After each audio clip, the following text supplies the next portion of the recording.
Assignments Unlimited. Good afternoon. My name is Gundon Radley. I'm looking for a couple of men to go over my garden and clean it up. It's a bit of a rush job, and Wes, the garden people, haven't got anybody at such short notice. I saw your advertisement in the Times. Oh, yes, sir. When do you want the men there? Well, tomorrow morning, first thing, if that's possible. Yes, sir. The address? 28 Hatfield Lane, East Croydon. We'll have them there early, Mr. Gundon Radley. Can you give me any idea of the approximate cost? Well, it will be approximate. Mr. Mason does the costing. I should think somewhere between £20 and £25. Oh, that's all right. You've only a phone number here. Where should I send the cheque? 33 Half Moon Street.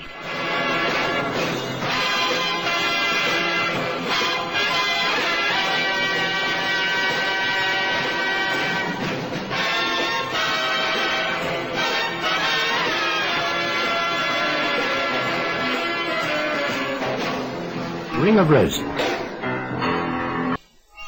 London abounds with a profusion of garden suburbs. In fact, some of them bear that name, Welling Garden City being an example. A growing abhorrence of menial labour among the new generation gives cause for many a request to Assignments Unlimited for assistance in the garden. Gail Hamilton once flippantly remarked that in the spring a housewife's fancy lightly turns to thoughts of lawn-mowers. Requests in winter-time for this type of assignment are so rare as to be, well, virtually non-existent. But such a request came to the office, and I instructed the telephone girl to pass on the details to Callum. You've got to be there at Sparrow Cheap. He wants the whole place cleaned up in one day. Okay. You got the details? Oh, I've written them down for you here. Oh, thanks. Hatfield Lane, you're not. Who will you take with you? Well, Baxter. Who else? He's an expert on these things. With me, the digging up of gardens is strictly for the army worms. We'll be there at, what did you say? Sparrow Cheap. Yeah, that's what I thought you said.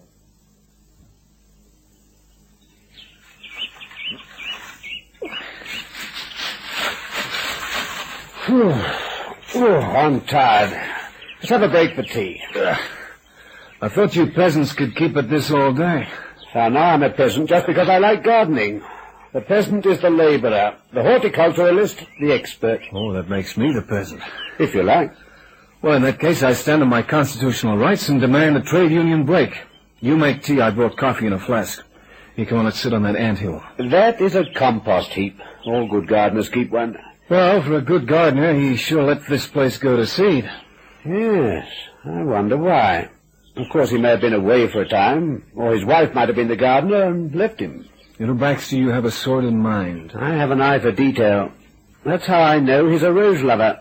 You see that ring of rose bushes there? Mm-hmm. He's turned the soil inside the ring quite recently. It's the only part of the garden that's been touched. Well, what good does that do? Oh, turning the soil? Well, it lets air down to the roots. But I bet he hasn't done it properly. The proper way in winter is to dig a hole in the centre of the ring and fill it with compost. His compost heap is still intact. You're a regular eagle-eye. Sexton Blake of the garden. Have you tried fingerprinting caterpillars? The trouble with you, Cannon, is you have no soul. No contact with the good earth. Well, I guess you're right at that. The earthy things I like in life don't come in rose gardens. Well, shall we grapple with nature again? Yeah, I suppose so. I'll dig the hole in the centre of the rose ring. You can go and get the wheelbarrow and cart compost over here. Are you happy with it? Happy? Baxter, let me tell you something. As far as I'm concerned, guano is strictly for the birds.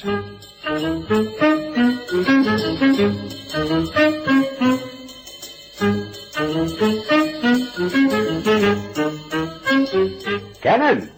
Cannon! Well, what's exciting you? Did you find the new season's first codling moth? Something much more interesting. Look, come over here. Okay. So what is it? I found this. It's only recently been buried in the ring of roses, still in the envelope in which it was posted. An eternity ring.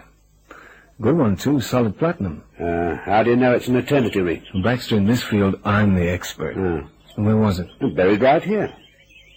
Well, maybe it accidentally dropped out of his pocket while he was turning the soil, and he didn't notice it. He wasn't turning the soil. He was digging a hole. I found this at the bottom of the hole he dug. So what? You said that was the right way to fertilize a ring of rose bushes. Yeah. He didn't use any fertilizer. He just dug a hole. Baxter, you should set up as a private investigator. The frustrations of horticulture will send you to your grave. Yeah. Well, this is the only part of the garden that's been touched for months. Why should he dig here if it wasn't to bury the ring? Well, look, maybe he did deliberately bury it. Maybe he had a good reason, a sentimental reason. Well, if it's pure platinum, it's worth a packet. You thinking of keeping it? No, of course not.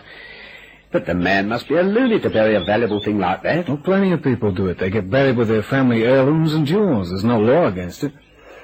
I've never met this Gundon Radley, but by the look of this 3-storied shack he lives in, he's loaded. So if the whim takes him to plant a platinum ring inside his rose ring, why kick? Yeah, you haven't looked at the envelope yet, or what came with it. Well, what did come with it? This piece of pasteboard. It was tied on with a bent paperclip. A big question mark. Is that all it is, just a question mark? Yes, and it was posted in London.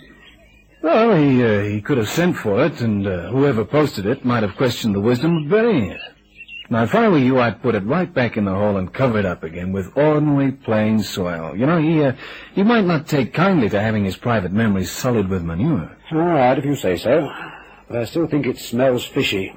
When we're finished with this garden and it's raked and turned, it'll be impossible to see if anything's been buried here. And what's that supposed to mean? Simply that if Mr. Gundon Radley did want to bury something secretly, he's certainly gone the right way about it.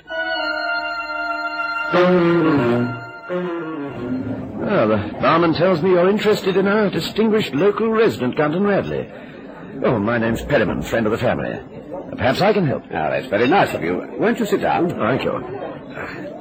What was it you wanted to know? Well, confidentially, I'm a horticulturalist, and I was about to plan a garden for him at his home in Hatfield Lane, but, well, I can never get to see him. You see, it's important that I have a few details of his family background. Oh, I see. Oh, memorial garden, I suppose. In memory of whom? His wife. She was killed in an accident 3 months ago. I see. I didn't know. In that case, I'll have to get hold of Mr. Gundon Radley in person. Thanks for telling me. Well, it's a pleasure. Anything I can find out about her will help immensely. If his bereavement is so new, well, he might be reluctant to talk about her. I heard that he once bought her a very expensive eternity ring. Oh, that. Oh, yes, it's true. I remember it well. Must be the best part of 20 years ago now. Yeah. Solid platinum it was. They were very devoted. As a matter of fact, it turned out to be an eternity ring in more ways than one. In later years, she could never get it off her finger. Yes, an aunt of mine had the same trouble. She didn't consider it any trouble. I mean, if a ring like that begins to stop the circulation, you can always have it filed off. Yes, I suppose so. But that situation never arose with Mrs. Gundon Radley. Where she is, the ring will always be. I don't quite understand. Oh, no, of course you didn't know about the accident. She was one of the passengers on that interstate aircraft that crashed into the Irish Sea 3 months ago. I'm sure you must remember it. Yes, I do. The plane was never seen again. There were no survivors and no bodies were ever recovered. No bodies were ever recovered, Cannon. That's the important part. No, I'm not so dumb I don't see that. So if she was wearing that ring when she crashed into the Irish Sea, how does it come to be buried in Gundon Radley's garden? Well, the man said they were devoted. He might just have had a duplicate made in her memory. Then again, if she couldn't get it off her finger, it might have started giving her trouble, so that she had it filed off sometime before the flight. No. I took a good look at the ring. It hadn't been filed. Oh, it can't be at the bottom of the Irish Sea and at the bottom of Gundon Radley's garden at the same time. It must be a duplicate. You've forgotten about the question mark? Well, if I had, I'm being reminded now. This is no mere question. This is a full-blown conundrum. Should we go to the police? No, not yet. Let's dig up some more dirt on this buried ring first. I'll tell you what, we'll check with the airport, the jeweler, the family doctor. There must be a very simple explanation. I have all the details here, Mr. Cannon. Plane flew into bad weather over the Irish Sea and developed engine trouble.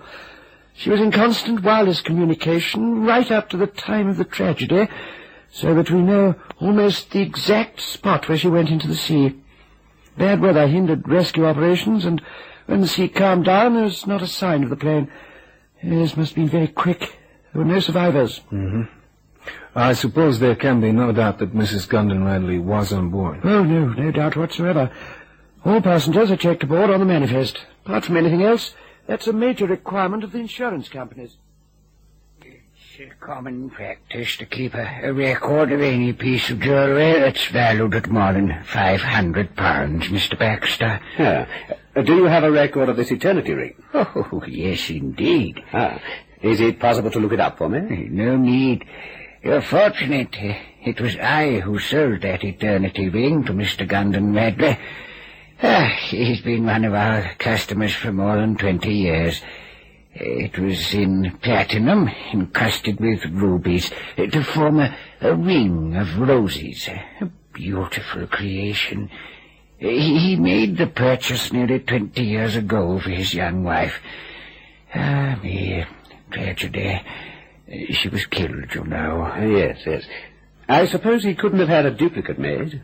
Well, not exactly. Unless we had the original. But we were never asked for a copy to be made, and I don't think he'd go elsewhere. In any case, Mrs. Gundon Radley would never part with it. She never removed it from her finger. She was a robust woman. Hardly a day's illness in her life. Yes, of course I remember the ring. She actually consulted me about it. The fingers do tend to swell in middle life, making a ring difficult to remove. There's no danger unless the blood is prevented from circulating properly, and it wasn't in her case. Could the ring be removed in any way other than by filing through it? Only by surgery. It's quite simple, really. The skin is laid back from the second knuckle joint. But then few people would resort to that method. It's so much easier, surely, to have the ring filed through and joined together again. Well, that's that. Do we go to the police now? Baxter, you read too much Dick Tracy. But if Mrs. Gundon Radley's eternal resting place is at the bottom of the Irish Sea, how does her ring come to be in her husband's garden? That's what we hope to find out, and hope springs eternal. I wonder if he murdered her. Oh, don't be a mutt. She walked aboard that aircraft. Baxter, we'll be back to Hatfield Lane tonight. Something tells me there are more than fairies at the bottom of Gundon Radley's garden. Estate agents advertising vacant houses in Hatfield Lane refer to it as a haven of tranquility. But then why not? What can be more tranquil than death? Oh, I'm sorry to pester you like this all the time, Mr. Gundon Radley, but head office has been on my tail screaming for action. Action? Well, it's insurance phraseology, sir. If you'll just sign these papers, we can issue you with a cheque and the business is completed. I told you I don't want the money. We'd be happy to dispose of the money in any way you wish. Just give us your instructions. And do what you like with it. But you must sign the papers first, sir. A signature on the double indemnity document, and then I can transfer the money to your lawyers. It's a large sum, you know, £10,000. Can you prove to me that she's dead? Oh, Mr. Gundon Radley, I know it's been a terrible shock, and we do sympathise. Supposing I took the money, and then you discovered that she was still alive. But she isn't, sir. We have to face up to the facts. I asked you a question. Oh, well, hypothetically speaking, you'd be in no way to blame. Once the deceased is officially proclaimed dead, you have the right to claim the insurance, and we the duty to settle the claim. And I don't have to account for the money? Oh, naturally not, sir. It's yours to do with as you please. But you must know this, Mr. Gundon Radley. You've been doing business with our firm of insurance brokers for years. Why, I remember drawing cover for your late wife's air trips for the past 8 years. Yes, 8 years. Oh, she was a great air traveller, wasn't she? You know, I've been round the world 6 times with her without ever leaving my office. Round the world by air on insurance forms. What's that? I was just reminiscing, Mr. Gundon Radley. Now, give me the papers. I'll sign them. Oh, that's better, sir. 10,000, you say? I want it here in cash tomorrow morning. Cash. Understand? That was a good idea of yours, Cannon, eavesdropping on Mr. Gundon Radley's visitor. Well, I hope I don't come up with any more bright ideas like that. Anyway, we went there to steal the guy's eternity ring, not to eavesdrop. Look at it on the bright side. If we hadn't overheard that conversation he had with the insurance broker, would have dug up the ring. Now you make me feel like a grave robber. I told you in the first place he buried it for sentimental reasons. It was just that it was supposed to have been lost with her in the sea. All right. Let's bury the whole thing. Well, drink up. I want to go home. Well, hello. Mr. Baxter, isn't it? Oh, we had a conversation the other night about Mrs. Gundon Radley. Yes, hello, Mr. Perryman. Meet a colleague of mine, Canon Mr. Perryman, an old friend of the Gundon Radleys. Oh, how do you do? How do you do? Have you started on the Remembrance Garden yet? Yeah, I was telling Mr. Perryman about the garden I was proposing to do in memory of Mrs. Gundon Radley. Well, you sure got a great imagination. Mr. Cannon's always been very enthusiastic about my work. I feel sorry for him, though. Oh, Gundon Radley. His insurance broker asked me to meet him here. He's having trouble with getting him to sign the papers for the insurance on his wife. Accident during travel carries double indemnity. And poor old Gundon's lost in the clouds. Your insurance friend's troubles are over then. He signed. Oh, he did? Oh, how'd you know that? Oh, No, he's psychic. £10,000, I believe it is. Oh, poor woman.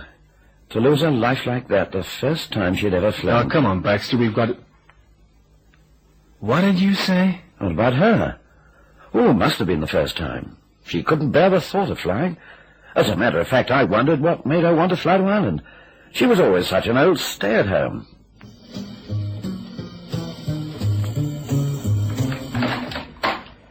Ah. Hello, Cannon. What did you find out? Well, it's just like the insurance guy said. He spent half his life flying around the place on business, and it seems he always took his wife with him, or she'd fly out to join him. That's what happened on that Irish trip. He was already there when she started out to join him. But why should Perryman tell me a pack of lies? No, he didn't lie about the ring. He could have been mistaken about her aversion to aeroplanes. It seems very unlikely. Well, unlikely or not, that's the way it is, and that's the way it stays. I never want to hear the name Gundon Radley again.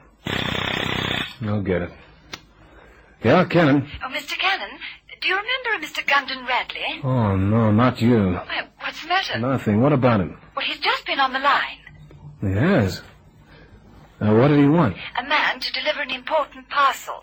He was so pleased with your gardening job, he remembered our number. Oh, wasn't that nice? Swinging. When does he want this messenger? Now. Tell him we're right over. Did you catch that? Yes. You want to bet that parcel contains 10 grand in cash? Curiosity killed the cat. Yeah, but the way I figure it, this cat Gundon Radley's got 9 lives.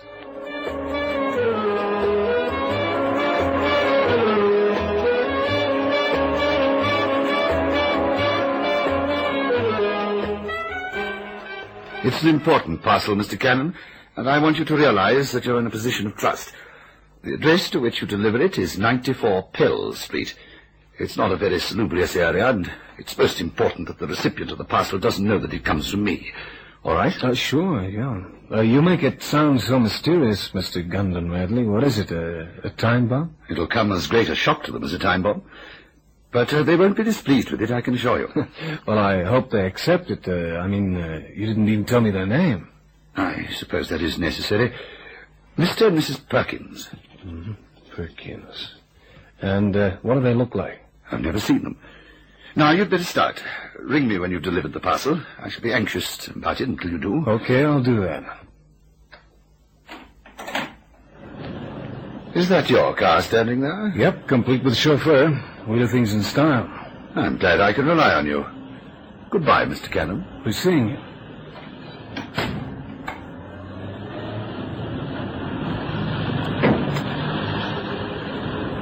Ah, you got it, I see. Get weaving, friend. It's number 94 Pell Street.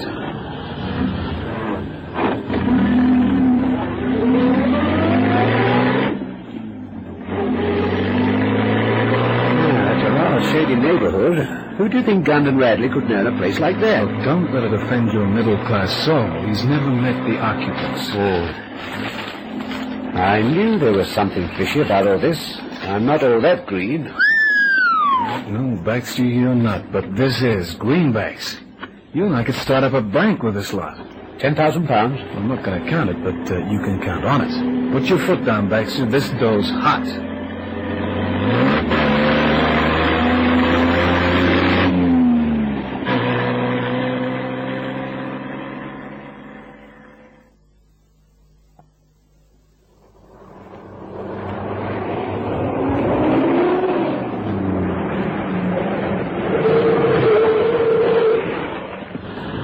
ep044 Pearl Street.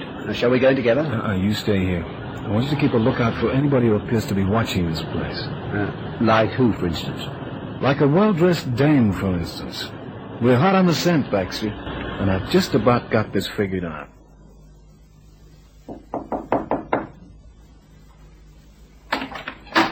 Mr. Perkins? Yes. I got some news for you, Mr. Perkins. A part of it's good, the other part is very bad. Do you mind if I come in? You better be sitting down before I tell you any of it.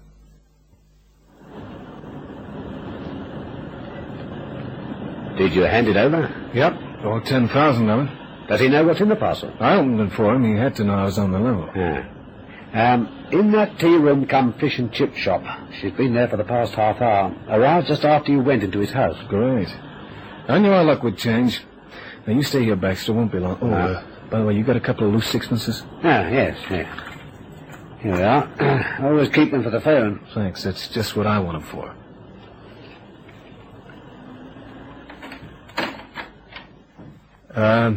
Mrs. Gundon Radley? What do you want? I want to talk to you. It's not my name. Please go away. I'll call a policeman. That's the last person you'd call. Now, I see you've injured your finger, ma'am. It's badly, too, because it's a big bandage. I had an accident. Like having a surgeon fold back the skin from the second knuckle so that you could remove an eternity ring? Who are you? Well, just a guy who's going to ask you a favor. Life is very complex, isn't it, Mrs. Gundon Radley? And one member of your triangle has already lost your life. That was an accident. But there's another tragedy looming on the horizon, and this time it won't be an accident. I don't know what you're talking about. You will, just listen. In 5 minutes' time, I'm going to make a phone call. But I don't want to make that phone call. I want you to make it. Because waiting on the other end of the line is a guy with a service revolver. And if he hears my voice instead of yours, he's going to cock that gun and blow his head off. Yes. For the past 8 years, my husband has been associating with another woman. She accompanied him on all his overseas business trips. Something I've never done because I was terrified of flying. I knew nothing about her. She kept his secret very well. Then I heard the news of the air crash when my husband was in Ireland. They gave the names of the victims, and there was a Mrs. Miniver Gundon Radley, my name. The coincidence was too great, so I checked up and discovered the truth. It was the other woman who died, travelling in my name as my husband's wife. I decided to disappear before he got back from Ireland. He'd no idea where I was and was forced to submit to the condolences of friends over a dead wife he knew to be alive. I knew he'd have difficulty with the insurance, too. And you're right about the finger. I did have surgery to remove his eternity ring. I posted it back to him with a question mark. I've made him suffer. For 3 months I've made him suffer terribly. Now, I'm sorry. Well, I'm glad you didn't have the ring filed off. You might want to wear it again one day. Yeah, you should try flying. It's cool these days. Do you want to make that call now? Yes. Well, here's a sixpence. Give him a ring. I don't know who titled the file Ring of Roses, but it's quite apt, don't you think?